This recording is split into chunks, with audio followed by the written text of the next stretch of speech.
Oke, siap ya. Bismillahirrahmanirrahim. Assalamualaikum warahmatullahi wabarakatuh.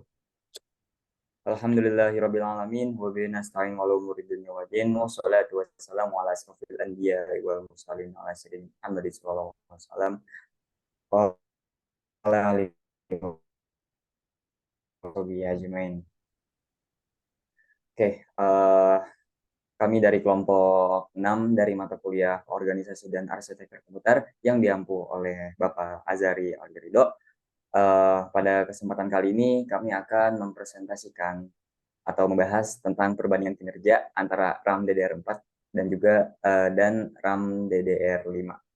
Oke, di sini kami beranggotakan 6 orang. Yang pertama ada saya sendiri, yaitu Muhammad Farhan Ramadan. Lalu selanjutnya ada Pandame Muhammad Raharjo. Lalu ada Bunga Sati Edelwis Putri. Lalu ada Muhammad Faik Awaludin Syam. Lalu Rizal Abdur Munir. Lalu yang terakhir ada Silmi Yusini. Next. Oke, pada kesempatan kali ini kami akan membawakan tujuh topik pembahasan. Yang pertama dimulai dari pendahuluan, yang kedua spesifikasi teknis, yang ketiga kecepatan transfer data, yang keempat latensi, yang kelima efisiensi energi, yang keenam kompatibilitas dan masa depan, lalu yang terakhir yang ketujuh yaitu kesimpulan. Oke, langsung saja kita masuk ke pembahasan yang pertama, pendahuluan yang akan dibawakan oleh saya sendiri. Oke, pendahuluan RAM atau Random Access Memory sangat penting dalam sistem komputer karena berperan sebagai tempat penyimpanan sementara untuk data dan program yang sedang berjalan. Semakin besar kapasitas RAM, semakin banyak informasi yang dapat disimpan secara cepat, meningkatkan kinerja dan responsivitas sistem. RAM memungkinkan komputer untuk menjalankan aplikasi dengan lancar dan mengakses data dengan kecepatan tinggi, memberikan pengalaman pengguna yang lebih baik. Next.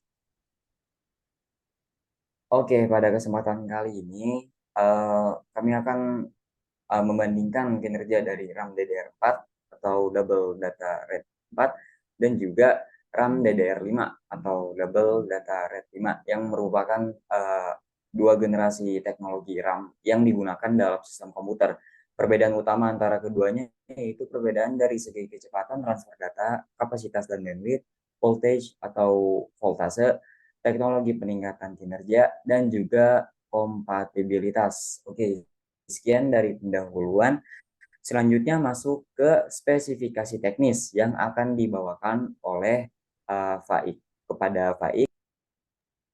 Oke, baik. Terima kasih kepada Farhan selaku moderator.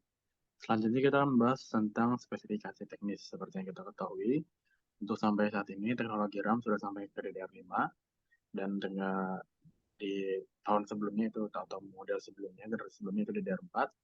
Sebelum kita akan membahas tentang spesifikasi teknis ini, kita akan bandingkan. Yang pertama untuk RAM DDR4, dia kecepatannya antara 2133 MTS sampai 4800 MTS berjalan di voltase 1,2 volt. Nah, kapasitas maksimumnya itu 64 GB per modul, memori ya, dan 32 GB. Terus dia mempunyai 16 bank memori internal, lalu dia memiliki 228 pin pada DIMM, berkonfigurasi DIMM, dan 260 pin pada konfigurasi SODIMM. Selanjutnya untuk DDR5, dia mempunyai kecepatan transfer data di sekitar 4.800 MTS sampai 8.400 MTS, berjalan pada voltase 1,1 volt. Jadi di DDR5 ini dia kecepatannya lebih cepat dan menggunakan atau konsumsi listriknya lebih rendah, yaitu sekitar 1,1 volt dibandingkan dengan RAM DDR4.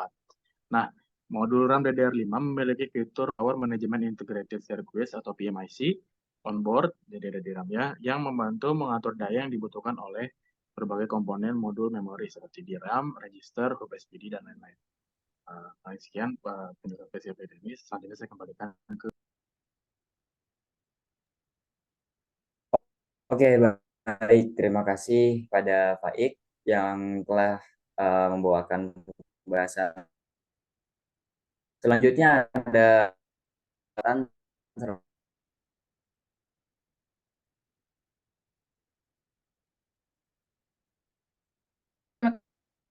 moderatornya kecepatan next. Nah, di sini ada perbandingan antara kecepatan transfer data dari DDR4 dan juga DDR5. Yang pertama ini DDR4 kecepatan maksimum berkisar antara 2133 mt per second hingga 3200 mt per second, tergantung pada kecepatan modul yang digunakan. Yang kedua itu kinerja DDR4 dapat ditingkatkan melalui overclocking yang membuat standar. Yang ketiga, digunakan secara luas dan merupakan standar utama sebelum DDR5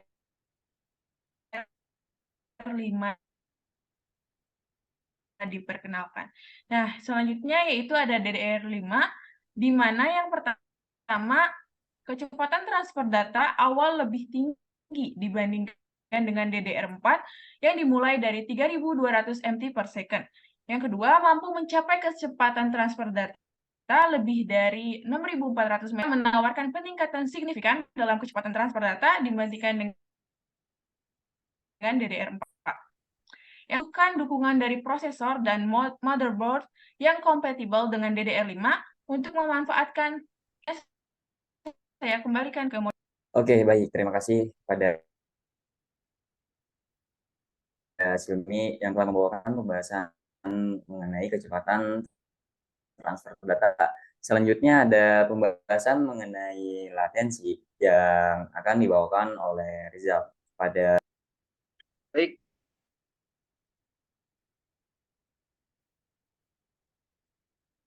Moderator atas waktunya, bisa di next.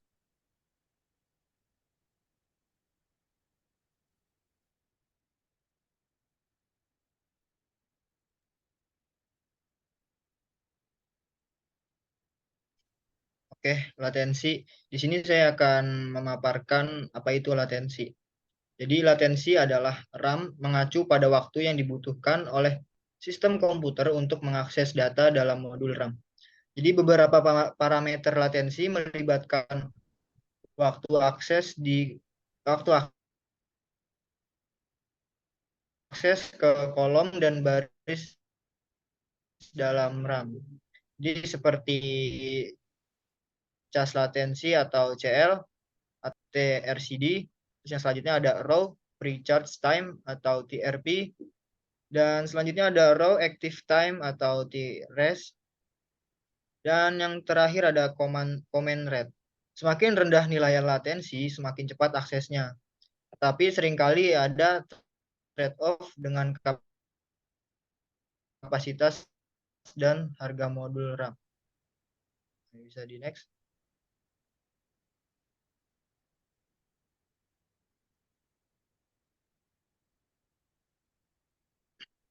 Dan secara umum latensi itu adalah RAM DDR5 memiliki potensi untuk memiliki latensi yang lebih rendah daripada DDR4 karena kecepatan transfer data yang lebih tinggi dan teknologi yang lebih inovatif. Namun performa sebenarnya tergantung pada faktor-faktor. Terus yang terakhir ada spesifikasi modul tertentu. Nah, pembandingan yang lebih akurat dapat diperoleh dengan mempertimbangkan spesifikasi modul RAM yang spesifik. Bisa dilanjut.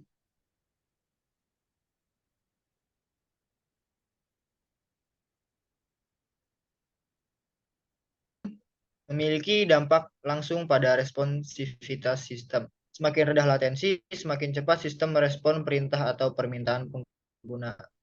Sistem dengan latensi rendah dapat memproses data lebih cepat, mengurangi waktu tunggu, dan memberikan pengalaman pengguna yang lebih responsif.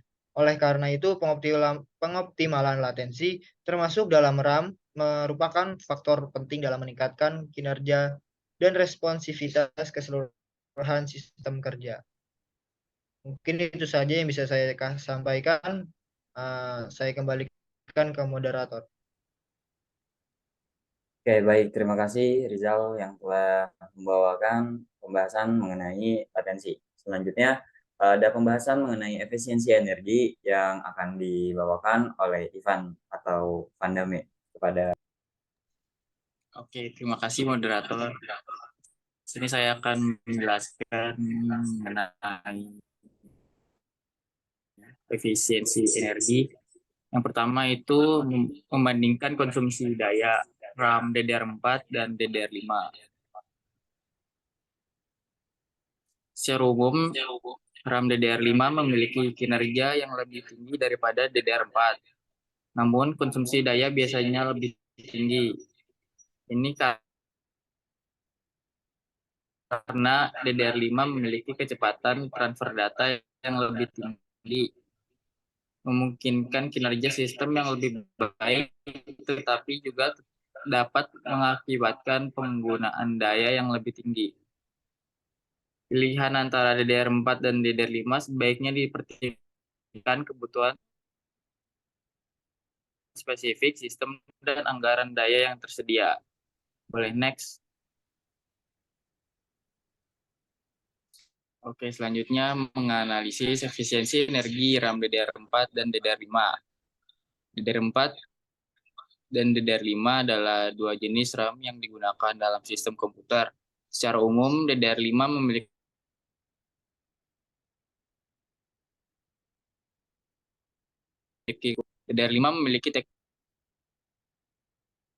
teknologi yang lebih cepat menghasilkan kinerja yang lebih baik dengan konsumsi daya yang lebih rendah dibandingkan DDR4. DDR5 juga menggunakan tegangan lebih rendah untuk operasi standar, yang dapat membantu mengurangi konsumsi daya secara keseluruhan. Selain itu, DDR5 memiliki fitur seperti mode tidur yang lebih efisien, yang dapat mengoptimalkan penggunaan daya saat RAM tidak digunakan secara intensif. Next.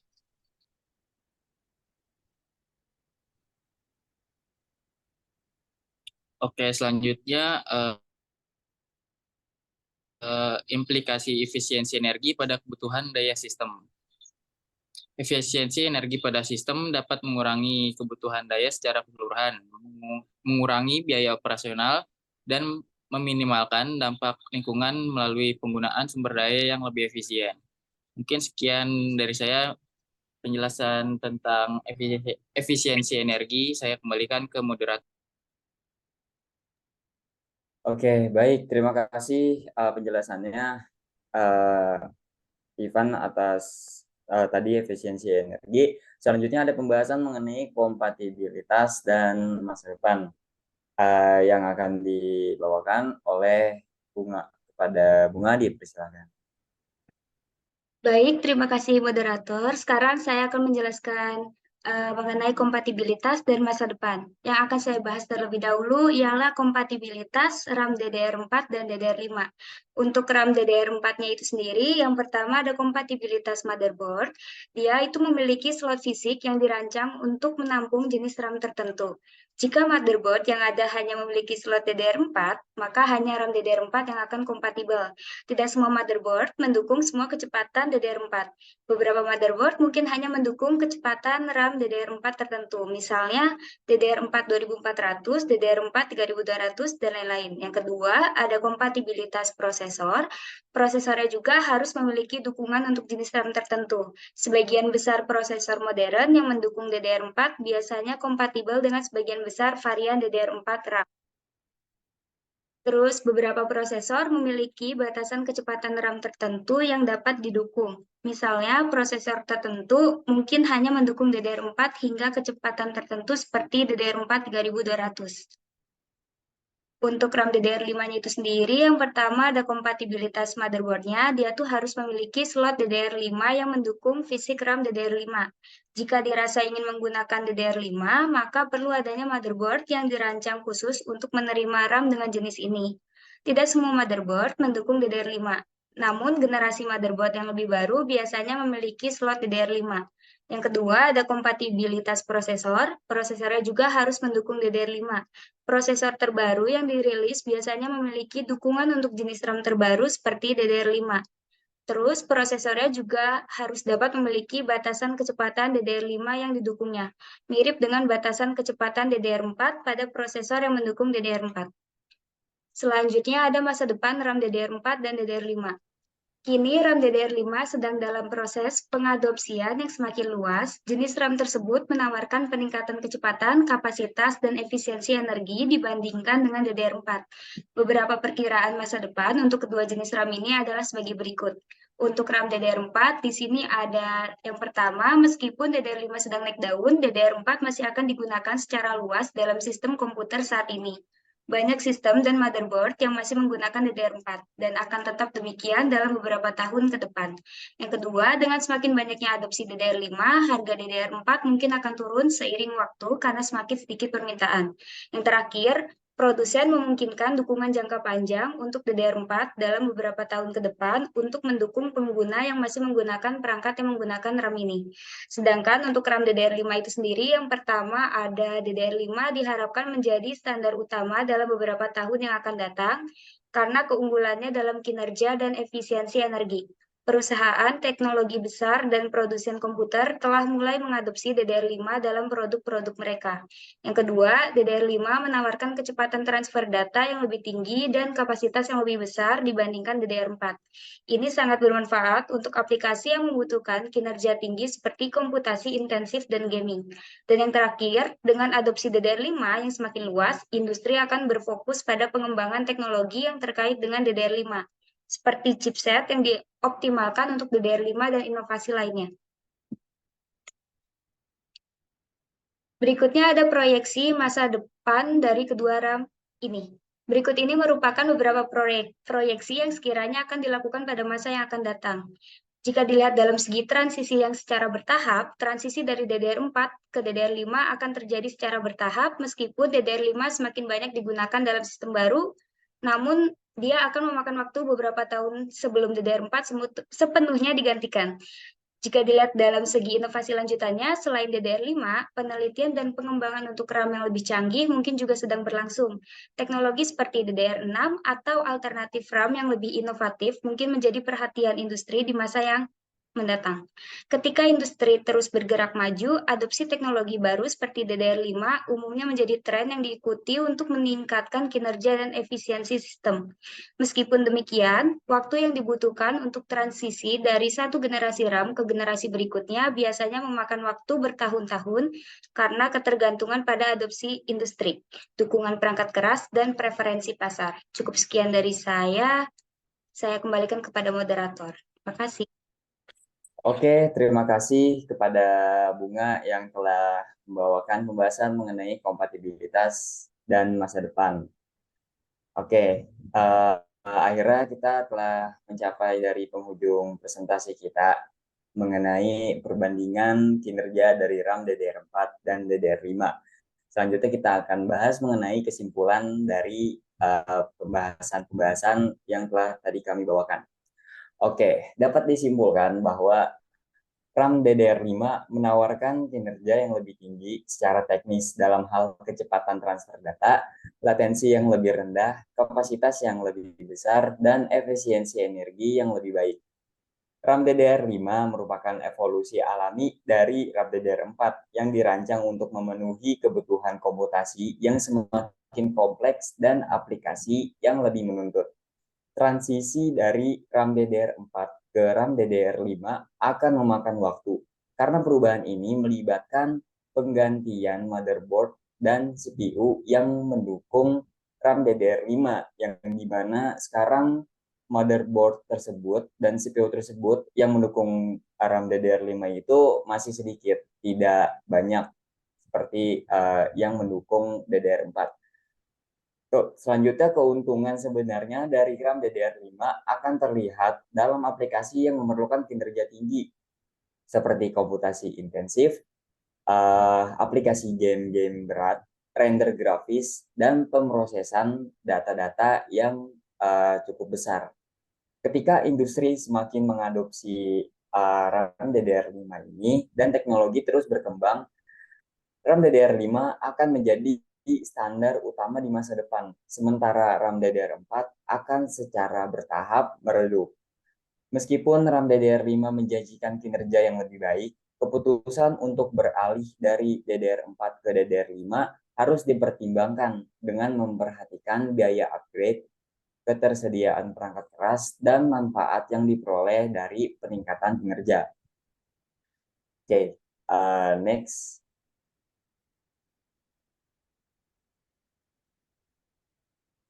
Oke, terima kasih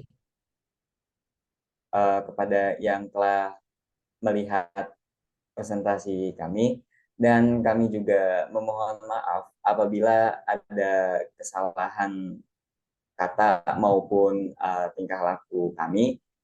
Oke, kami tutup presentasi kami kali ini. Sekali lagi terima kasih dan mohon maaf. Wassalamualaikum warahmatullahi wabarakatuh.